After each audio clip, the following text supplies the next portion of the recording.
হায়রে নিয়তির কি খেলা।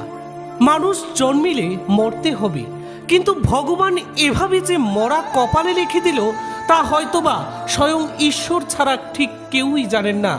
ঈশ্বর এভাবে মানুষকে নিয়ে যাবে, সত্যি বেদনাদায়ক এই কাহিনী। শুনুন এক হৃদয় বিদারক ঘটনা। ছেলে বিদ্যুৎ শর্ট সার্কিটে 8 মাস আগে মৃত্যুবরণ করেন, আর বাবা বাইক দুর্ঘটনায় জীবিতে মৃত্যুবরণ করে।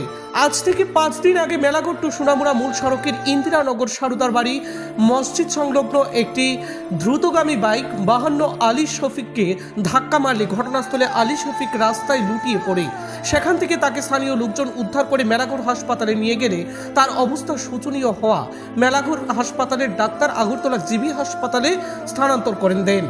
জিবি হাসপাতালে 5 দিন অতিক্রান্ত হওয়ার পর আজ দুপুর খবর আসে আলী শফিক মৃত্যুবরণ করেন। আর এই ঘটনায় পুরো এলাকা জুড়ে শোকের ছায়া বিরাজ করছে। একদিকে ছেলের মৃত্যু যন্ত্রণা, এখনো পর্যন্ত মা বাবা মনের দাগ কাটতে পারেনি।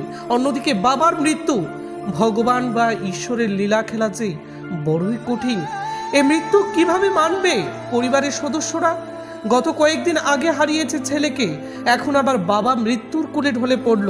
এহেন ঘটনায় প্রশ্ন উঠছে, সত্যি হে ঈশ্বর, হে ভগবান, হে উপরওয়ালা, এ কি তোমার লীলা খেলা? Bureau report, north east 24 news.